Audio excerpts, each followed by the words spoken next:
Good morning, students. Good morning, everyone. Welcome to Sagothos Educare. Class 12 এর আজকে কিছু বিষয় নিয়ে আমার আলোচনা। ক্লাস 12 এর থার্ড সেম যেটা রয়েছে সেটা নিয়েই স্পেশালি আমরা আলোচনা করব আজকের এই ক্লাসে। তো প্রথমেই আমরা দেখে নেব যে যারা এই ক্লাসে যারা থাকবে আমরা তারা কি বিষয়গুলো পাবে। একদম ফার্স্ট ক্লাস যারা থার্ড সেম নিয়ে আলোচনা মানে ক্লাস পড়াশুনো করবে তাদের তাদের মধ্যেই মোটামুটি এই বিষয়গুলো পাওয়ার রয়েছে। থার্ড সেমের কোন বিষয়গুলো থাকবে, মোটামুটিভাবে যে জিনিসগুলো থাকবে একদম ফার্স্ট পোর্শনগুলোতে রয়েছে ইন্ডিয়ান এডুকেশনের যে modern development of Indian education, এই বিষয়গুলো নিয়ে আলোচনা করব। এর থেকে সহজে কিভাবে প্রশ্ন আসবে, এখান থেকে খুব সহজে যখন কেউ মানে এমসিকিউ কোশ্চেন কিভাবে অ্যাটেম্প্ট করবে খুব সহজে, তার একটা ছোট্ট টিপস এইগুলো রয়েছে। তো এগুলো পেতে গেলে অবশ্যই modern development of Indian education এই চ্যাপ্টারের মধ্যেই বিষয়গুলো রয়েছে। সেটা হচ্ছে বিশ্ববিদ্যালয় শিক্ষা commission, Mudaliar commission, Kothari commission, এই কমিশনগুলো নিয়ে খুব সংক্ষিপ্ত একটি ক্লাস নোটস আকারে পাবে। এখানে পিডিএফ আকারে বিষয়গুলো রয়েছে, সেটা ক্লাস 12-এর থার্ড সেমের জন্য একদম পারফেক্ট আছে। তো চলো সরাসরি ক্লাসে চলে যাই। ক্লাসে যেতে গেলে প্রথমে যেটা করতে হবে যে যারা এই ক্লাসের মধ্যে প্রথম এসছে আজকে তাদেরকে কি করতে হবে, তাদেরকে মোটামুটি স্বাগতস এডুকেয়ার এই যে চ্যানেলটা রয়েছে এটাতে সাবস্ক্রাইব করে নিতে হবে। সাবস্ক্রাইব করে নিলে ক্লাস 12-এর থার্ড সেমের যা যা বিষয়গুলো রয়েছে সেগুলো আমি টাইম টু টাইম আপলোড করে দেব, আর তোমরা এখান থেকে সহজেই পেয়ে যাবে। আর বেল আইকন যদি প্রেস করে রাখো সহজে তোমাদের কাছে অ্যাভেলেবেল হবে। চলো সরাসরি ক্লাসে চলে যাওয়া যাক। প্রথম রয়েছে একদম প্রথম চ্যাপ্টারের প্রথম পোর্শন, 1948-49 সালে এইরকম সময় হয়েছিল বিশ্ববিদ্যালয় শিক্ষা কমিশন। বিশ্ববিদ্যালয় শিক্ষা কমিশনের দুটো নাম আমি এখানে দিয়ে দিয়েছি, অল্টারনেটিভ যে নামগুলো বলে। একটা হচ্ছে উচ্চ শিক্ষা কমিশন বলে, উচ্চ শিক্ষা নিয়ে আলোচনা করেছে, আর একটা হচ্ছে রাধাকৃষ্ণন কমিশন। তো যদি বিশ্ববিদ্যালয় শিক্ষা কমিশন নিয়ে বলে কেউ যে এর অপর নাম কি, তাহলে উচ্চ শিক্ষা কমিশন বা রাধাকৃষ্ণন কমিশন। ভারত স্বাধীন হওয়ার পর পুরনো যে ভারতবর্ষ তাকে আবার নতুন রূপ দেওয়ার জন্য কি করেছে, দেশের শিক্ষা ব্যবস্থাকে একটা সুন্দর কাঠামোতে সাজিয়ে নেওয়া হয়েছে। তার জন্য প্রতিটি মানুষের মধ্যে চিন্তা ভাবনার উন্মেষ হয়েছিল, বিশেষত উচ্চশিক্ষা সম্প্রসারণের জন্য। যেহেতু পরাধীন ভারতে ব্রিটিশ সরকারের তেমন কোনো ভূমিকা ছিলই না বললে চলে, তাই এই শিক্ষাকে প্রথমে উন্নতির শিখরে নিয়ে যাওয়ার জন্য আগ্রহী হয়েছিল শোভানুধ্যায়ী কিছু ব্যক্তিবর্গ। মূলত উচ্চশিক্ষার যে গুণগত মান তাকে বৃদ্ধি এবং সম্প্রসারণের জন্যই এই কমিশনটা গড়ে উঠেছে 1948-49। ঠিক দেশ স্বাধীন হওয়ার পরবর্তী পজিশনেই এটা হয়েছে। ভারত সরকার 1948 সালের 4 নভেম্বর কমিশনটি নিয়োগ করেন। সভাপতি ছিলেন ডক্টর সর্বপল্লী রাধাকৃষ্ণন। তাই তার নাম অনুসারে এই কমিশনটা আর একটা নাম হচ্ছে রাধাকৃষ্ণন কমিশন। এই কমিশনের যে সদস্যরা ছিলেন মোটামুটি 7 জন ভারতীয়, 3 জন বিদেশি, টোটাল ছিল 10 জন সদস্য। সেই 10 জনের সদস্যর যে স্ট্রাকচার সেখানে আমি সুন্দরভাবে দিয়ে দিলাম। ডক্টর সর্বপল্লী রাধাকৃষ্ণন ছিলেন সভাপতি, ডক্টর নির্মল কুমার সিদ্ধান্ত ছিলেন সম্পাদক, আর সদস্যরা ছিলেন বাকিরা লক্ষণ স্বামী মুদালিয়ার, জাকির হোসেন, তারাচাঁদ, মেঘনাথ শাহ, ডক্টর কমল নারায়ণ ঢাল। এছাড়া বিদেশি 3 জন ছিল, doctor James F Duff, doctor Arthur E Morgan আর ডক্টর জন টি গার্ট। এই ছিল 10 জনের সিস্টেমের একটা মানে সদস্যের যে একটা কাঠামো, এদেরকে নিয়েই কমিশনটা গড়ে উঠেছিল। এই বিশ্ববিদ্যালয় কমিশনের একটা লক্ষ্য ছিল, প্রথম লক্ষ্য হচ্ছে নেতৃত্ব গ্রহণ। দেশের নেতার বড় অভাব, সুষ্ঠু স্বাভাবিক নেতার তৈরি করার জন্য, নেতৃত্বের জন্যই এই কমিশন। সাংস্কৃতিক সংরক্ষণ, গণতান্ত্রিক চেতনার উন্মেষ, গুণগত চেতনার বিকাশ, আর কি করেছিল, চারিত্রিক দৃঢ়তা, মূল্যবোধের জাগরণ, প্রজ্ঞার উন্মেষ, সম্পদের ব্যবহার, বিজ্ঞান শিক্ষার প্রসার। কমিশনটি 1949 সালে 25 অগাস্ট রিপোর্ট পেশ করে। এর মোট পৃষ্ঠা সংখ্যা ছিল কমিশনের 747টি। কমিশন 747 পৃষ্ঠা নিয়ে একটা বিরাট সুদীর্ঘ কাঠামো দিয়ে একটা সুন্দর পরিকাঠামোর একটা রিপোর্ট পেশ করেছে। এই সম্পর্কিত বেশ কিছু এমসিকিউ ধরনের যে প্রশ্নগুলো আছে, শর্ট কোশ্চেন আছে, সেগুলো আমি দিয়ে দিয়েছি কয়েকটা। স্বাধীন ভারতের প্রথম উচ্চশিক্ষা সম্পর্কিত চিন্তাভাবনা গড়ে উঠছিল কোন কমিশনে? রাধাকৃষ্ণন কমিশন। এইরকম ভাবে রাধাকৃষ্ণন কমিশনের সদস্য কতজন? 10 জন। রাধাকৃষ্ণন কমিশনের সম্পাদকের নাম কি? ডক্টর নির্মল কুমার সিদ্ধান্ত। রাধাকৃষ্ণন কমিশনের পূর্ণাঙ্গ রিপোর্টটি পেশ হয়েছিল কবে? ওই যে বলেছিলাম 1949 25 আগস্ট। এই যে বলেছিলাম একটু সংক্ষিপ্ত রূপ, তার মধ্যে থেকে এই প্রশ্নগুলো রয়েছে। Leadership training is the fundamental of a university. কোন কমিশনের চিন্তাভাবনার বহিঃপ্রকাশ? রাধাকৃষ্ণন কমিশন। রাধাকৃষ্ণন কমিশনের মতে বিশ্ববিদ্যালয় পরিচালনা সবার উপরে থাকবেন কে? আচার্য। এরকম ভাবে বেশ কিছু দিয়ে দিয়েছি, তোমরা এগুলো নোটস আকারে তুলে নেবে। আমি 11-12 এইভাবে ক্লাসগুলো নিতে থাকবো।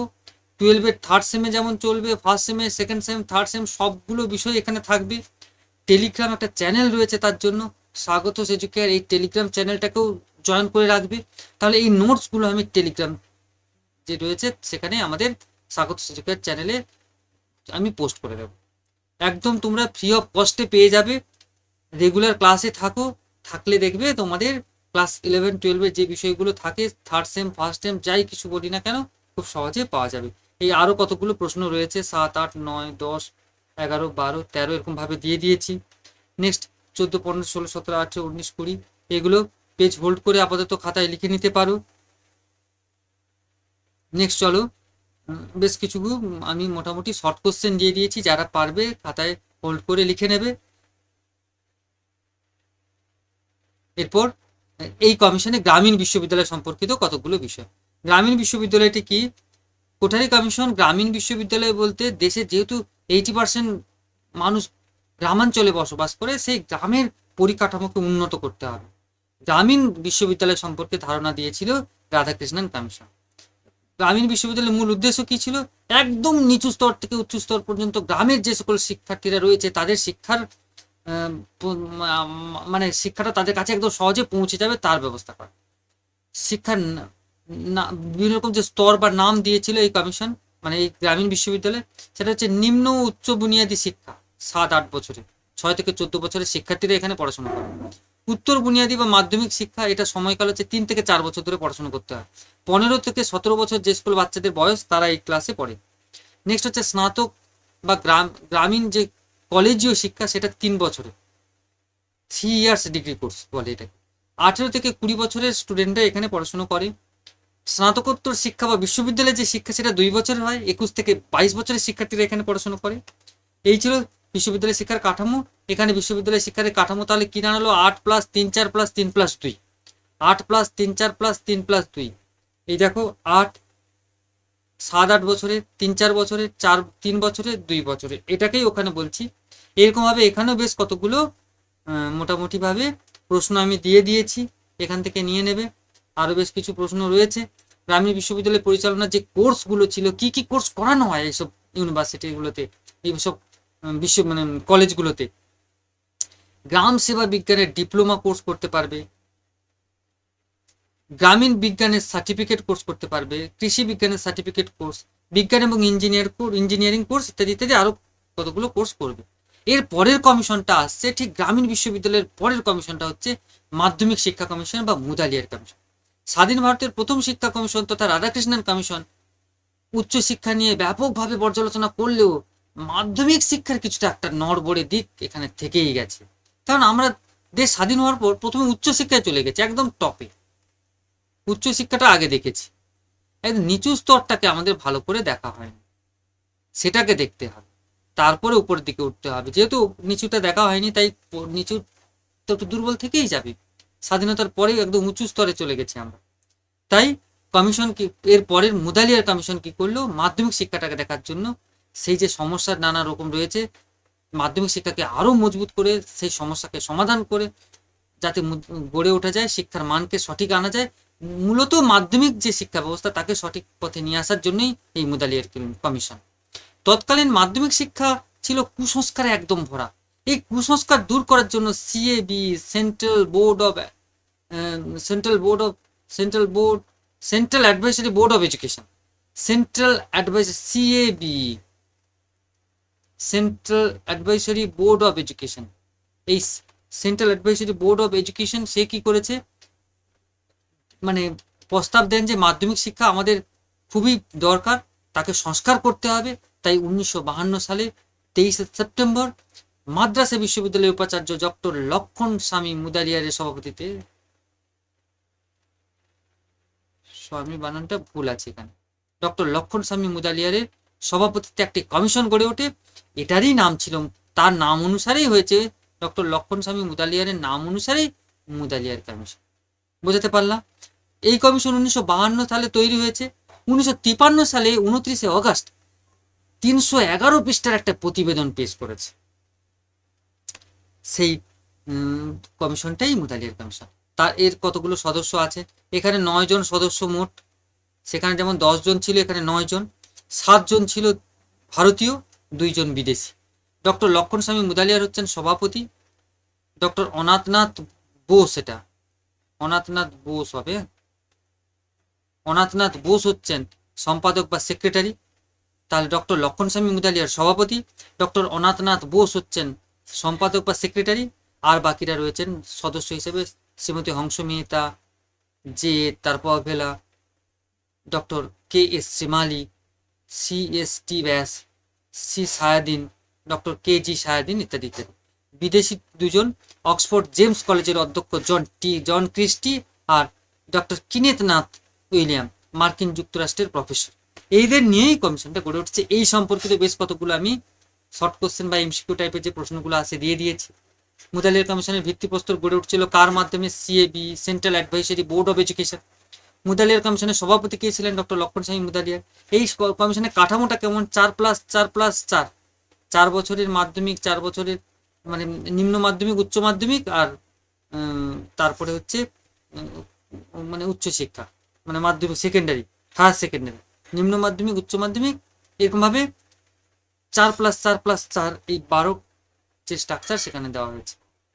মুদালিয়ার কমিশনের আরও বেশ কিছু শর্ট কোশ্চেন আমি এখানে দিয়েছি, এগুলো দেখবে। মোটামুটি এইগুলো আশা করি সবার কাছে খুব ইজি হয়ে যাবে। মুদালিয়ার কমিশনের আর একটা গুরুত্বপূর্ণ দিক হচ্ছে শব্দপ্রবাহ। এখানে 7টা স্ট্রিমের পড়াশোনার কথা বলা হয়েছে।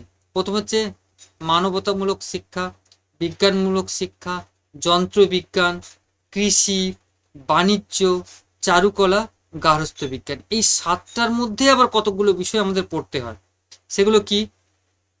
মানবতামূলক যে বিষয়গুলো রয়েছে, ইতিহাস, ভূগোল, অর্থনীতি, পৌরবিজ্ঞান, মনোবিজ্ঞান, যুক্তিবিজ্ঞান, গণিত, সঙ্গীত, একটি প্রাচীন ভারতীয় ভাষা শিক্ষার্থীর আবশ্যিক হিসেবে গ্রহণ করতে হবে। এছাড়া ছিল গার্হস্থ্য বিজ্ঞান।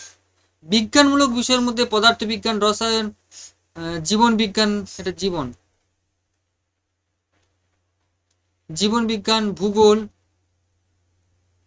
গণিত, শারীরবিজ্ঞান ইত্যাদি। যন্ত্রবিজ্ঞানের মধ্যে হচ্ছে ফলিত গণিত, জ্যামিতিকমূলক গণিত, ফলিত বিজ্ঞান, যন্ত্রবিদ্যা ইত্যাদি। কৃষিমূলক বিষয় হচ্ছে থাকবে কৃষিবিদ্যা, পশুপালন, উদ্যান রচনা, কৃষি রসায়ন, উদ্ভিদবিদ্যা ইত্যাদি। বাণিজ্যমূলক বিষয়ে থাকবে হিসাবশাস্ত্র, বাণিজ্য, ভূগোল, অর্থনীতি, পৌরবিজ্ঞান, শর্ট হ্যান্ড ও টাইপিং রাইটিং ইত্যাদি।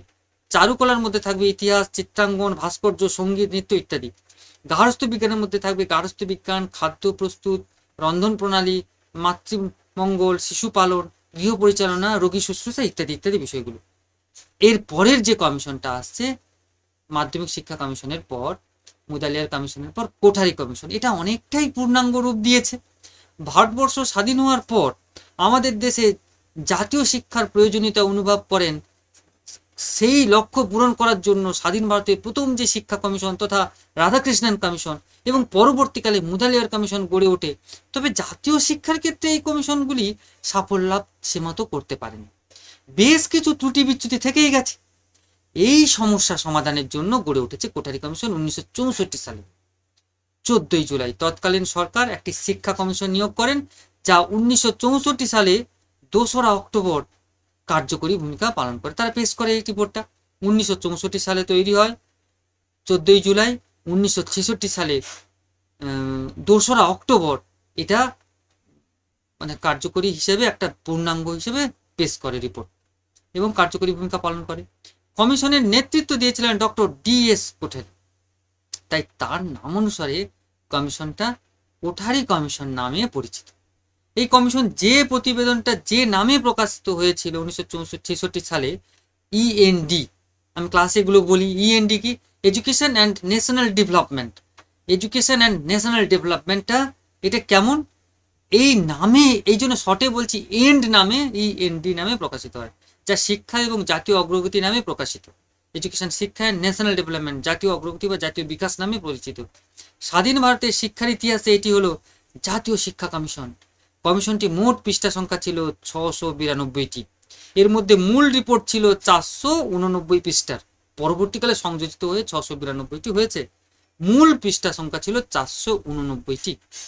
নেক্সট, কমিশনের কাঠামো 3+7+8+2 3+2+3। 3 বছরের চেয়ে প্রাক প্রাথমিক শিক্ষা, মানে একদম প্রাইমারি স্কুলে যাওয়ার আগে, ICTS বলি এখন। প্রাথমিক স্তরের শিক্ষা 7-8 বছরের, 1 2 3 4 5 6 7 8 পর্যন্ত, 1 থেকে, তাই 8 বছরের। নিম্ন মাধ্যমিক স্তরের শিক্ষা 2 বছর, কিরকম 9 10 নিম্ন মাধ্যমিক। উচ্চ মাধ্যমিক 2 বছরের, 11 12। এখন 11 12 দুটো ভাগ হয়েছে। 11 দুটো ভাগ, ফার্স্ট সেম সেকেন্ড সেম। 12 দুটো ভাগ, সেটা কিরকম থার্ড সেম ফোর্থ সেম। তার মানে 1 2 3 4টে সেমিস্টারে পরীক্ষাটা হচ্ছে, এখন হয়েছে। আগে কিন্তু এরকম ছিল না। আগে 11 1 বছরের, 12 1 বছরের। আর 2 বছরের উচ্চ মাধ্যমিক বললাম, 3 বছরের কলেজীয় শিক্ষা, first year second year third year, এইরকম শিক্ষার কথা বলেছে। কমিশনের সদস্য ছিল 17 জন। মুদালিয়ার কমিশনে ছিল 10 জন, রাধাকৃষ্ণন কমিশনে ছিল 10 জন, মুদালিয়ার কমিশনে 9 জন, আর কোঠারি কমিশনে 10 জন ভারতীয়, 7 জন বিদেশি, মোট 17 জন। বুঝতে পারলাম। ডক্টর DS কোঠারি ছিলেন সভাপতি বা chairman, doctor JP Naik secretary. এছাড়া সদস্য ছিলেন doctor KG Saiyidain, doctor PN Kirpal, doctor T Sen, mister MV Mathur, mister AR Dawood, mister RA Gopalaswami, mister Kumar S Panikkar, doctor BP Pal. এছাড়া ভারতীয় ছাড়া বিদেশি ছিল 7 জন, mister JF McDougall, doctor DS Jha, VS Jha, mister HL Wynn, professor Roger Revelle, professor Sadatoshi Ihara, professor সানভক্সি, mister JN Thomas. এইরকমভাবে মোট 17 জন। এর সম্পর্কিত বেশ কতগুলো শর্ট কোশ্চেন দিয়েছি, MCQ তোমাদের যাদের থার্ড সেমিস্টারে পরীক্ষা দেবে তাদের উপযুক্ত প্রশ্নগুলো রয়েছে, খাতায় তুলে নিতে পারো তোমরা। পরপর দিয়ে দিয়েছি কোঠারি কমিশন কোন শিক্ষার স্তর থেকে কোন শিক্ষার স্তর পর্যন্ত পর্যালোচনা করেছিল। প্রাক প্রাথমিক থেকে একদম উচ্চ শিক্ষা নিয়ে আলোচনা করেছে। কোঠারি কমিশনের সভাপতি কে ছিলেন? Doctor DS Kothari. এই যে ছোট্ট করে যে একটা লেখা দিয়েছি, ওই লেখার মধ্যে অনেক কিছু ইনফরমেশন আছে, ওইখান থেকেই বেশ কিছু প্রশ্ন এখানে রয়েছে। প্রশ্নগুলো তোমরা দেখে নেবে। মোটামুটি কোঠারি কমিশন 7 8 9 10 এরকমভাবে দিয়েছি। এরকমভাবে বেশ কিছু প্রশ্ন রয়েছে। আশা করি সবার কাছে এগুলো খুব গ্রহণযোগ্য হবে। কোঠারি কমিশনের এই যে প্রশ্নগুলো একটু দেখে নেবে। 4টি উপাদানে কোঠারি কমিশন মানে যে কোনো শিক্ষার কয়টি উপাদান আছে বলে মনে করেছে? মূলত 4টি: সাক্ষরতা, গাণিতিক দক্ষতা, উৎপাদনী দক্ষতা, সামাজিক দক্ষতা। এটা নিয়ে ডিটেলসে যেগুলো পড়বে তার যে একদম শর্ট ফর্ম এখানে ছোট্ট ছোট্ট প্রশ্ন আকারে দেওয়া আছে। এই প্রশ্নগুলোকে যেমন স্কুল হোম টেবিল এর মধ্যে কোন কমিশনের পিরিয়ডের কথা বলা হয়েছে? কোঠারি কমিশন। সপ্তাহে মাধ্যমিক মূল্যবোধের জন্য আধ্যাত্মিক মূল্যবোধের জন্য কোঠারি কমিশন ক্লাসে কি প্রস্তাব করেছিল? সপ্তাহে 1-2 দিন কি করতে হবে? আধ্যাত্মিক শিক্ষাদানের জন্য পিরিয়ডের একটা ক্লাস রাখতে হবে, একটা পিরিয়ড রাখতে হবে। এই বেশ কিছু শর্ট কোশ্চেন দিয়েছি, আশা করি সবার কাছে পৌঁছে যাবে। সবাই এগুলো ধরে ধরে নিজেরা লিখে নেবে।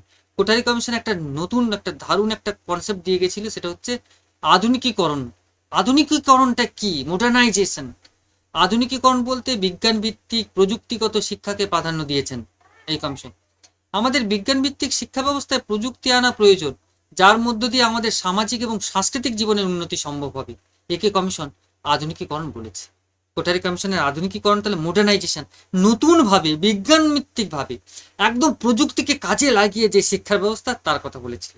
এই ছিল আমার ক্লাস ফার্স্ট সেমের জন্য। আশা করি সবার ভালো লাগবে। Thank you everyone. আশা করি আবার নেক্সট ক্লাসের জন্য ওয়েট করবে। তার জন্য অবশ্যই স্বাগতস এডুকেয়ার চ্যানেলটাকে জয়েন করে নিতে হবে। স্বাগতস এডুকেয়ার যে টেলিগ্রাম রয়েছে সেটাতেও জয়েন হয়ে যেতে হবে নোটসগুলো পাওয়ার জন্য। স্বাগতস এডুকেয়ার, এটাই হচ্ছে আমার চ্যানেল, এডুকেশনাল চ্যানেল। প্রত্যেকটা ক্লাস তোমাদের কাছে সুন্দরভাবে পৌঁছে যাবে। Thank you.